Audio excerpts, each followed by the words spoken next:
Hello, everybody. This is Hondo Carpenter, your Las Vegas Raiders beat writer on SI and the host of the Las Vegas Raiders Insider podcast.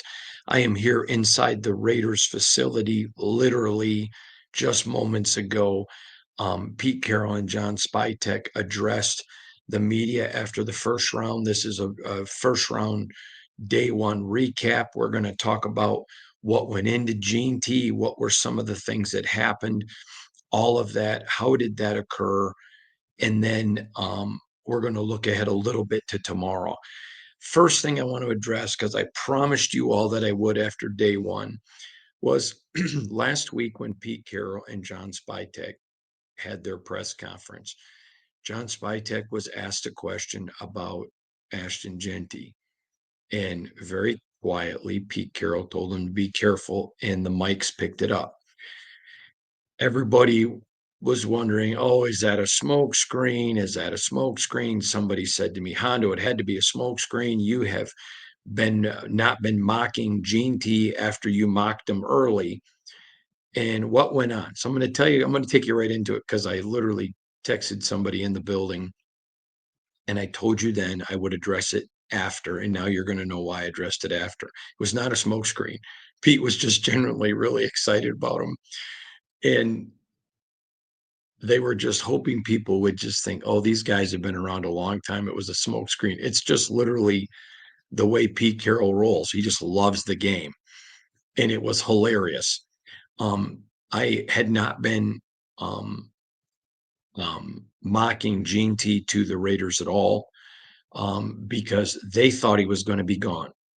They loved him. They thought he was a. There was a couple guys that they would have taken before him that were not there, but they loved Jeanty. And they didn't think the couple guys ahead of that they had ahead of them would be there. So they thought, man, maybe a chance. But they knew teams were looking to move up um, to try to get a Jeanty. The Cowboys had looked. Um, the Bears had made some calls, and one other team. Um, so there was a lot of concern with them that they were not going to be able to um, get Jeanty. Additionally, there were some people that thought um, Jacksonville. And now I was told if Jacksonville could not get Travis Hunter, that they were going to take Jeanty. And that's kind of what the Raiders thought was going to happen. They were super excited about him and they really liked him, but they did not think they were going to get him. So there was great surprise that he was there. So that is a good thing for the Raiders. This is a guy that, again, the only concern about him, and there's only one, is the length of his arms and the fumbling issues.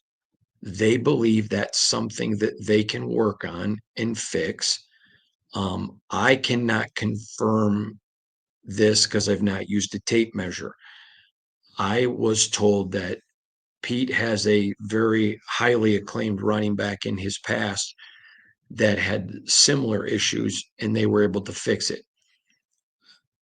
Again, I haven't taken a tape measure and taped the play and measured the player, and I've not been able to find a measurement on that player, but I'm working on it. But they they really liked him when they saw the film. But what sold the Raiders on him is when they met with him and his character and competitiveness really just brought it all out. You know, he comes here, he's with some other players on the visit. I think they went to Top Golf. He was just super competitive, but by the time it was over, he was kind of leading the group. They loved the way he talked about his family, the way that, you know, his dad was one of our American heroes. God bless our soldiers and our sailors and all of our military. Got a lot of you guys that watch this podcast. God bless each and every one of you. Thank you for what you do for the greatest nation on earth. And they just were impressed. Everywhere they turned with him, it was a thumbs up. And the only thing was arms. Now, remember, there were a lot of people that didn't like Drew Brees, and the only thing they didn't like about Drew was his size. But he had proven an ability to play um, within his size. So, although it was not ideal, he had proven he could adapt it. Remember Jim Abbott, the one-armed baseball pitcher, one-handed baseball pitcher. Well, okay, he had an area, and I'm not saying Jeanty's arms are equivalent to not having a hand, but that was Jim Abbott's weakness. But Jim Abbott was able to recover and be a great MLB pitcher. And so this isn't like that. And he had proven, Pete has proven an ability to deal with that. And they thought it was fixable. So the Raiders go out and get him. This is an A. This is a guy they had a top 5 grade on. Um, in fact, the Raiders I had a grade on him as a 3, meaning third overall. They would have loved to have taken him anywhere. Um, they even explored moving up, and they just thought the price was too high, and there were too many other good backs. If he didn't work out, they loved Omarion Hampton. I'm going to tell you right now, they loved Omarion Hampton. Um, if they would have gotten out of this draft with Omarion or Ashton, they would have been thrilled. Now they loved Ashton more, but so they were not panicking um, there with Jeanty. Now, staying on that thread a little bit, the thing that really stood out for them, like I've already told you, was the character part. But then the other thing that they really liked about it is his ability to identify things quickly. It's one thing to be able to see something, it's another to react quickly. And they were very impressed with how quickly he saw things and how much that really stood out to them, that he's able to see things before they develop. Anybody can look and see a 300-pound man standing in front of them. Do you have the ability to get the ball and perceive where that guy's going to be there so you can move and you never come into contact with him? They really thought he was exceptional. They thought O'Marion was exceptional with that too, but they thought he was exceptional. The only other back with that type of vision other than O'Marion Hampton was Quinshon Judkins. They thought had that same ability as well. Now, I talked with Ashton tonight, and I asked him, you're known for a high work ethic guy. You're a hard worker, but you were just picked 6th overall. So what do you got to work on? And he said to me, everything. Very humble kid. And he just talked about everything. A lot of guys get picked and they think he's arrived.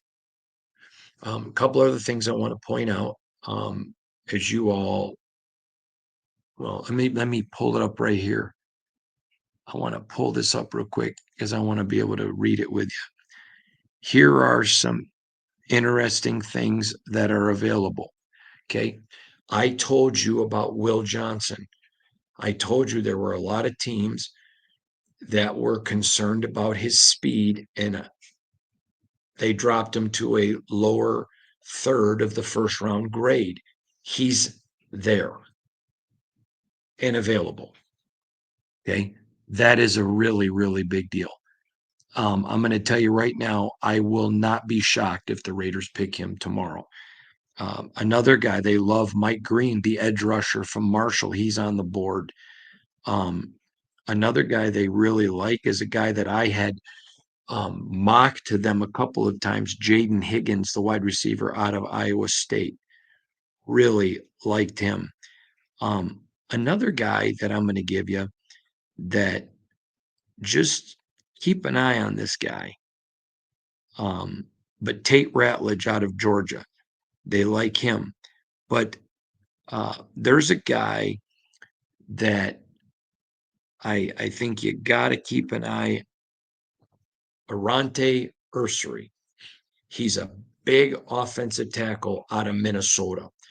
There were several, not half, but I'm going to say 40% of the teams I talked to that had a first round grade on him. He is a really good player, a stud player. Now, there's some defensive tackles that are out there as well. So there's a lot of talent. There's a ton of first round. Everybody right there I just mentioned to you, um, not everybody, but well, a couple of them, everybody, but every name I just mentioned has a lot of teams with first round grades. There's a ton of talent. Um, I believe the Raiders are going to be working the phones tomorrow morning, not necessarily tonight, but they're going to be working the phones, um, trying to trade down. Just waiting to see how this thing. There is a lot of talent. There is some big time defensive talent that's going to go in the third round here too. And because of the way teams draft, maybe even better. Spytech tonight made a comment that there wasn't a there was some bad drafting. He didn't say that, but he just goes, I wish there would have been more reaches, bad drafting. Um, but I thought several teams tonight had really good drafts, and several teams that traditionally don't had some good drafts. There was not a huge run on quarterbacks, as you saw. Only two went, which is what we've been telling you. There was only two that universally had first round grades. I'm going to tell you this about Shedeur Sanders that I know hurt him. There was a lot of people that were turned off at what they felt was arrogance in interviews. Um, but his dad, a lot of people told me this, that it didn't help him. You know, his dad's out there saying, you're going to get a quarterback that's going to change your franchise. Okay, well, 60% of first round quarterbacks don't. So if he fails, are you going to deal with Dion calling out your coaching staff? And then you're going to deal with fans that, fire him, bring in Dion. There was a lot of people that felt like it hurt, but that Shedeur hurt himself and potentially Dion did. I'm not an owner. I'm not a general manager. I'm just simply telling you, what I have been hearing, that people didn't think he was a first round graded guy. And for whatever reason, they had him marked down out of the first round. And now we're just going to see how this thing all plays out. I fully expect him to go tomorrow. I mean, it'd be foolish for him not to. But those are legitimate things that I've been talking to you about. People thought I was picking on the kid. I wasn't. But you saw with Will Johnson when I told you there was concern about him not running. You just saw it. There was, I told you there were some people, I told you just a couple weeks ago, some people saying maybe some guys are going to back away from taking some quarterback risks just because of what's out there next year.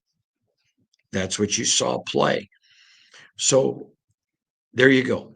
That's how this whole thing is panned out. Raiders A plus, Jeanty, and he did not have 75% of the teams that I talked to that had him with a dude grade, but the Raiders loved him as a guy they wanted, and they were super excited to get him. And they did. So I think if you're a Raider tonight, you are very excited about where this team is at. I think you're super excited about where this team maturation process is. They still need a receiver. They still need some defensive line help. They still need some defensive backfield help, a linebacker. There's a lot of need in offensive linemen if that's the BPA. They're not picking for need, but if BPA is tied, the need will be the tiebreaker. I think tomorrow is going to be a massive day in the future of Raider Nation. A massive day. There is a load of immense talent on the board. Multiple. I'm going to. I texted some people, but I wanted to get this pod out as quick as possible, so I didn't hear back from anyone before the pod. But I made 9 texts asking people how many first round graded players do you still have on the board. So I'll either write that or tweet that tomorrow. Probably write it, but I'll do one or the other, just letting you know who's out there. But there's a lot of talent out there, and the Raiders are in a really good spot. Again, would not be shocked at a trade down, but anything can happen. There's a couple guys there. If they fall, I wouldn't be shocked if the Raiders said, "Yeah, we're not trading. We're pulling the trigger." So we'll see. Thanks everybody from joining me again from here at the facility. We'll see you again tomorrow. Another great day of the NFL draft. God bless every one of you. Have a wonderful